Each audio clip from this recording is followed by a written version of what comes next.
Well, it's been a while, so let's set sail into more One Piece. When I left this video series off, Luffy just had the worst time of his life. After that, there was a 2-year time skip, which is fitting because there was also 2 years of publication where the Straw Hat Pirates were effectively disbanded. But they came back having spent that time preparing to make waves into the new world. The return to Sabaody marks this return. It's rather short and not a whole lot goes on, and that's all the more apparent when there's also this really forced and cringy subplot with the fake Straw Hats. This plotline doesn't gel with me. I love the idea that there are pirates that will just rip off other people's identities in order to get away with stuff, but this just doesn't work.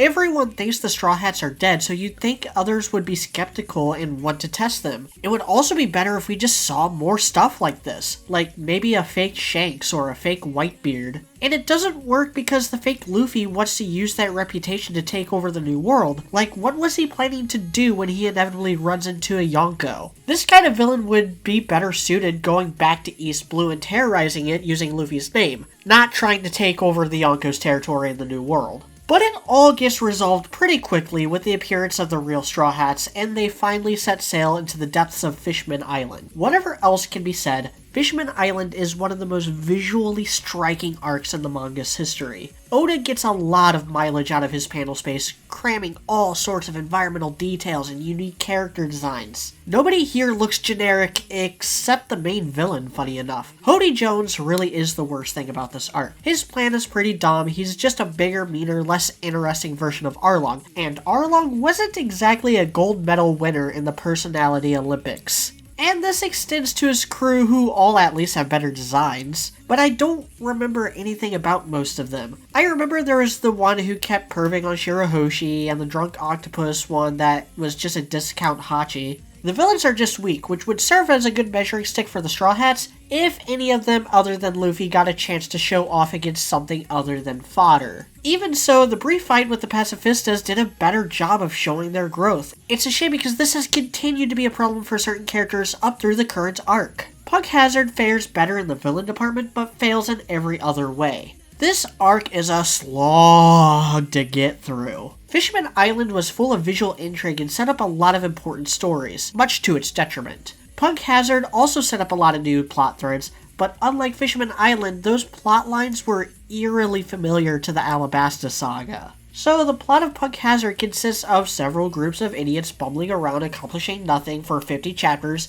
all to set up a different big bad who is actually a middleman between Pug Hazard's main antagonist and the Yonko Kaido looming on the horizon. But honestly, the villains aren't that bad. I actually like Caesar Clown. He's not a fighter, he's a scientist with a powerful devil fruit. Even so, I don't see how the Straw Hats would stand any chance against them if they didn't have pretty good hockey, which is something they didn't really have before the time skip. So this is actually a better measurement of their growth than Hody Jones and co were. All of this just to build up to the longest, most indulgent arc in the entire series. Dressrosa is decent and rightfully notorious. It doesn't really need to be that long, but the things that make it long are things that might be made worthwhile if the Straw Hat Grand Fleet end up playing a pivotal role in future events. Because that's really the double-edged sword of this arc. Isolated, it's not all too different from the Alabasta arc. But from a meta standpoint, this is Luffy's first real wave in the new world, and it's the birth of his wider alliances, not just the aforementioned Grand Fleet, but his partnership with Law and his growing number of allies within the government, and also Sabo and the Revolutionaries, who I don't think really work well in this arc.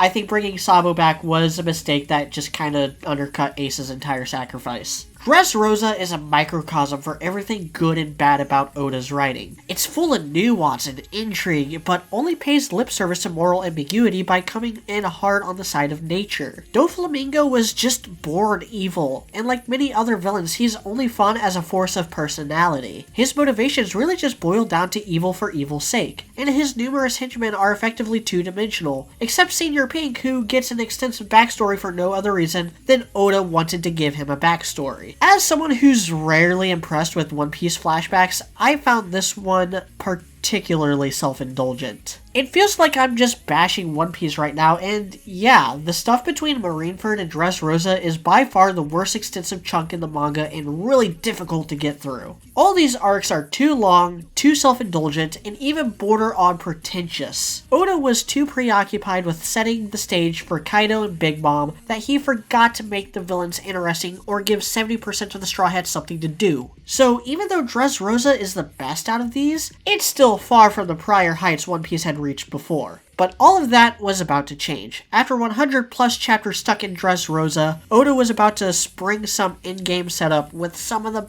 best, most engaging arcs in the series to date. But I'll cover all of that next time. And since a lot of that is tied up with the current arc, I'm not going to rush to get it done. But I will cover Zou, Whole Cake Island, Reverie, and Wano up to the point where we're at whenever I record that. Until then, I'm Mediocrity4.